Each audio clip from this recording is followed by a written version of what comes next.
ఎవరైనా సరే తన మంత్రి పదవి త్యాగం చేసి తమ్ముడికి ఇవ్వాలని ఎందుకు అనుకుంటారు? ఎందుకంటే ఆల్రెడీ తెలంగాణ ఉద్యమ సమయంలో వెంకటరెడ్డి రాజీనామా చేశారు 2011లో. 3 సంవత్సరాల ముందే మంత్రి పదవి పోగొట్టుకున్నారు. అప్పుడు ఉత్తమ్ కుమార్ రెడ్డికి వచ్చింది మంత్రి పదవి. ఆ సమయంలో ఆ 3 సంవత్సరాలు వెంకటరెడ్డి మంత్రిగా ఉంటే రాష్ట్ర రాజకీయాల్లో కీలక నేతగా ఉండే. రాజీనామా చేశారు, తెలంగాణ కోసం రాజీనామా చేసి నష్టపోయారు వెంకటరెడ్డి. ఇద్దరు బ్రదర్స్ నష్టపోయారు. రాజగోపాల్ రెడ్డి కూడా చాలా మందికి ఫండింగ్ చేశారు తెలంగాణ ఉద్యమ సమయంలో, ఎంపీలకు ఫండింగ్ చేశారు. కేసీఆర్ కూడా నమస్తే తెలంగాణ పెట్టింది 3 కోట్ల రూపాయలు ఇచ్చారు, పేపర్ పెట్టింది 2010లో. కాంగ్రెస్లో ఉండి కేసీఆర్ ఫండింగ్ చేశారు అంటే తెలంగాణ కాజ్ కోసం. 2014 ఎలక్షన్లో కూడా వీళ్ళిద్దరు బ్రదర్స్ చాలా మంది ఖర్చు పెట్టారు. అన్ఫార్చునేట్లీ వాళ్ళిద్దరు ఓడిపోయినారు. అంటే వెంకటరెడ్డి గెలిచాడు నల్గొండ ఎమ్మెల్యే, బట్ రాజగోపాల్ రెడ్డి ఎంపీగా ఓడిపోయినాడు. సో పైసలు ఉన్నా లేకున్నా వాళ్ళు ఏంటంటే తమ దగ్గర 100 రూపాయలు ఉంటే 110 రూపాయలు దానం చేస్తారు. కొద్దిమంది 100 ఉన్నా 10 రూపాయలు కూడా బయటికి దివ్వరు. 100 ఉంటే 110 దానం చేస్తారు. ఆ లెక్క. రాజగోపాల్ రెడ్డికి ఎందుకంత డైనమిజం, ఎందుకంత అది వచ్చిందంటే ఆయన డబ్బులు ఉన్నా లేకున్నా చేతికి ఎముకే లేదన్న విధంగా వ్యవహరిస్తారు. మునుగోడులో కూడా చాలా సొంత ఖర్చు పెట్టి చేస్తున్నారు. సో ఇప్పుడు ఆయన బయట ఉండాలా లోపల ఉండాలా? రేవంత్ రెడ్డికి అయితే మరి ఆయనను తీసుకుంటే నిన్ను తప్పించాలని వెంకటరెడ్డి చెప్తున్నారు. బట్ హైకమాండ్ నిర్ణయం దీనిలో రేవంత్ రెడ్డి కంటే కూడా హైకమాండ్ నిర్ణయం. మొన్న వివేక్ ఇవ్వడమైనా అడ్డూరు లక్ష్మణ్కి ఇవ్వడమైనా హైకమాండ్ నిర్ణయమే. వాకిట్ శ్రేయర్ కూడా, ఎందుకంటే ముదిరాజ్ సామాజిక వర్గానికి సంబంధించిన వ్యక్తి, మల్లికార్జున ఖర్గే సంబంధించిన వ్యక్తి. కానీ ఇప్పుడు రేవంత్ రెడ్డి గ్రిప్ వచ్చింది కదా, వచ్చింది కాబట్టి తనకు నచ్చని వ్యక్తులను ఆయన తీసేసినా ఆశ్చర్యం లేదు. కొండా సురేఖ పేరు వినిపిస్తోంది చాలా రోజుల నుంచి. ఎందుకంటే ఆమె వ్యాఖ్యలు చేశారు. కొండా సురేఖ బిడ్డ స్వయంగా రేవంత్ రెడ్డిని అన్నారు. అంత మాట అన్న తర్వాత కూడా తీసేయకుండా ఎట్లా అని. కానీ బీసీ అవ్వడం, లేడీ అవ్వడం, ఆమె పద్మశాలి, భర్త మున్నూరు కాపు, ఇవన్నీ కాపాడుతున్నాయి. చాలా పెద్ద ఆరోపణలు చేసినవైతే కొండా సురేఖ కూతురు అయితే. తర్వాత కాంప్రమైజ్ అయింది. కానీ ఎప్పటికైనా అది మైండ్లో పెట్టుకుని అయితే రేవంత్ రెడ్డి ఉంటారు కదా. తీసేసినా ఆమె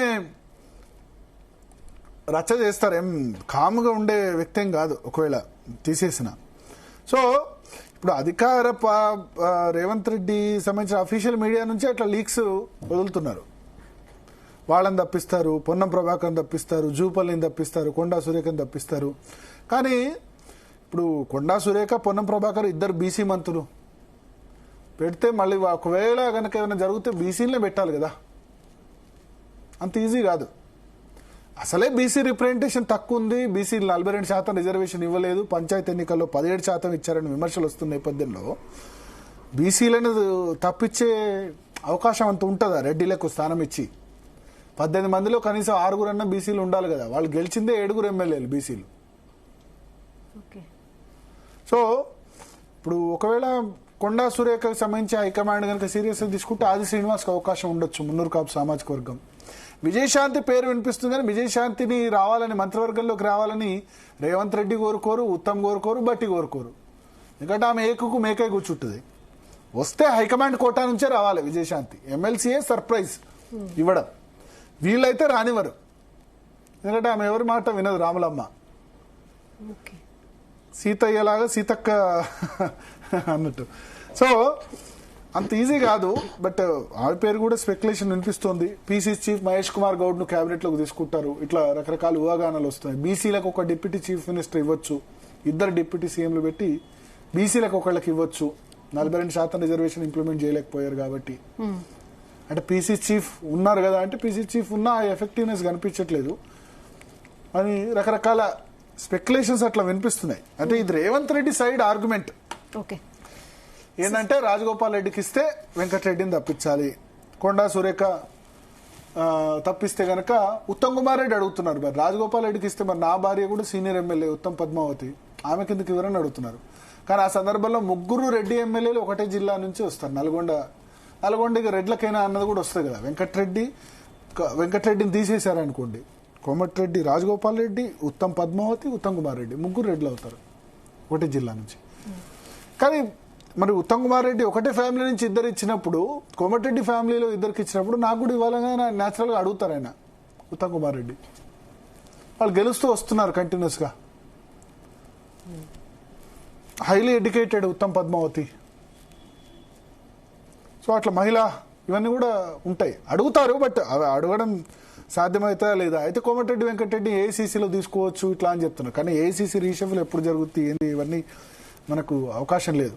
పొన్నం ప్రభాకర్ గురించి చాలా స్పెక్యులేషన్స్ వస్తున్నాయి. కానీ 3 రోజుల్లో హుస్నాబాద్ సభకు వెళ్తున్నారు రేవంత్ రెడ్డి స్వయంగా.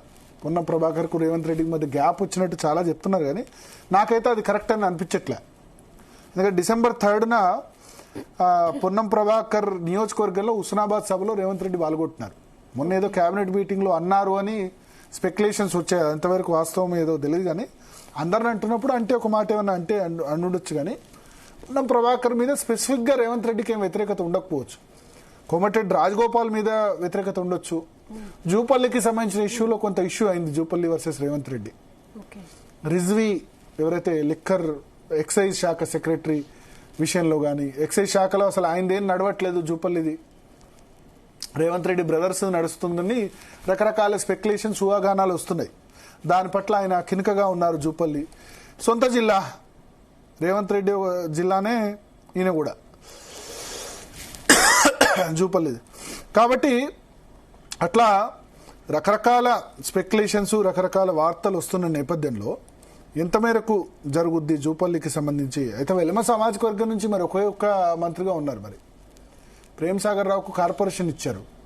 7 వెల్మ ఎమ్మెల్యేలు ఉన్నారు కాంగ్రెస్లో. మనం వెల్మలంటే బీఆర్ఎస్ పార్టీ అని అంటాం కదా. అంతకుముందు 10 మంది ఎమ్మెల్యేలు బీఆర్ఎస్ నుంచి గెలిస్తే ఈసారి 7 గెలిచారు వెల్మలు. మొన్న ఒక్క డీసీసీ కూడా ఇవ్వలేదు వెల్మలకి. 36 డీసీసీలు అనౌన్స్ చేస్తే జిల్లా కాంగ్రెస్ అధ్యక్షులు ఒక్క డీసీసీ కూడా ఇవ్వలే వెల్మలకి. వాళ్ళు రగిలిపోతున్నారు.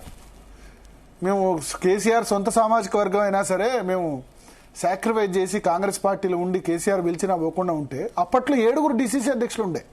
ప్రేమ్ సాగర్ రావు భార్య డీసీసీ అధ్యక్షురాలు ఉండే. ఇట్లా చాలామంది చాలామంది డీసీసీ అధ్యక్షులు ఉండే. 6-7 వెల్మ సామాజిక వర్గానికి సంబంధించి డీసీసీ అధ్యక్షులు ఉంటే ఈసారి డీసీసీ అధ్యక్షుల్లో వెల్మ సామాజిక వర్గానికి 0 రిప్రజెంటేషన్. నెంబర్ తక్కువనే ఉంటుంది, 0.5% ఉంటుంది. కానీ బలమైన క్యాస్ట్ కదా, డామినేటింగ్ కమ్యూనిటీ కదా. ఎమ్మెల్యేలు కూడా 7 ఉన్నారు. ప్రేమ్ సాగర్ రావు, నిజామాబాద్లో మదన్ మోహన్ రావు, తర్వాత పెద్దపల్లిలో విజయరమణారావు, ఆ తర్వాత జూపల్లి కృష్ణారావు 4, ఆ తర్వాత ఇంకో 2-3 ఎమ్మెల్యేలు ఉన్నారు వెల్మ సామాజిక వర్గానికి సంబంధించి. గండ్రా భూపాలపల్లిలో గండ్రా ఉన్నారు, ఆయన వెల్మనే. సో అట్లా 7 ఎమ్మెల్యేలు ఉండి ఒక్కళ్ళు కూడా రిప్రజెంటేషన్. మరి జూపల్లి కృష్ణారావు చేస్తే మళ్ళీ ఇంకో వెల్మ ఎమ్మెల్యేని తీసుకోవాలి కదా. ప్రేమ్ సాగర్ రావుకు ఆల్రెడీ కార్పొరేషన్ చైర్మన్ ఇచ్చారు కదా. సో ఇవన్నీ ఊహాగానాలు. December 7th to 9th global rising summit ఉంది. కానీ రేవంత్ రెడ్డికి అయితే ఇప్పుడు కాకపోయినా ఇంకా 2-3 నెలల్లో అయినా సొంత టీం పెట్టుకోవాలని అయితే ఉంటుంది. అందుకు హైకమాండ్ పర్మిషన్ ఇస్తుందా లేదా అన్నది ఇంపార్టెంట్. అంటే కర్ణాటక దాంతో ఆల్రెడీ సఫర్ అవుతున్నారు. డీకే శివకుమార్ వర్సెస్ సిద్ధరామయ్య రోజు పంచాయతీ నడుస్తున్న నేపథ్యంలో ఎంత మేరకు దాని విషయంలో ముందుకు వెళ్తారు, హైకమాండ్ గ్రీన్ సిగ్నల్ ఇస్తుంది. కర్ణాటకలో అక్కడ ముఖ్యమంత్రి నేను మారా అని సిద్ధరామయ్య మారా అని చేస్తున్నాడు. 2.5 సంవత్సరాలు అగ్రిమెంట్, 2.5 సంవత్సరాలు సిద్ధరామయ్య, 2.5 సంవత్సరాలు డీకే శివకుమార్. 2.5 సంవత్సరాలు అయిన తర్వాత నేను మారా 5 సంవత్సరాలు ఉంటా అంటున్నాడు సిద్ధరామయ్య.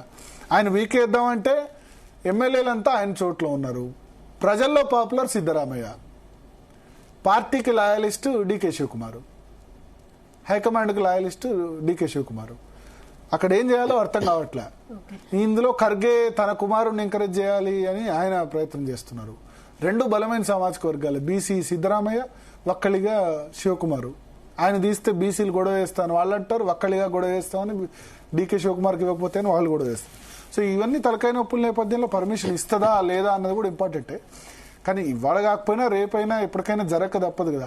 సో రేవంత్ రెడ్డి ఇదే రైట్ టైం అనుకుంటారు రీషఫుల్ చేసేందుకు. ఎందుకంటే ఆయనకు మొన్న జూబ్లీహిల్స్ విక్టరీతో 1000 ఏనుగుల బలం వచ్చింది కాబట్టి ఈ సమయంలో ఏం చేసినా నడుస్తుంది.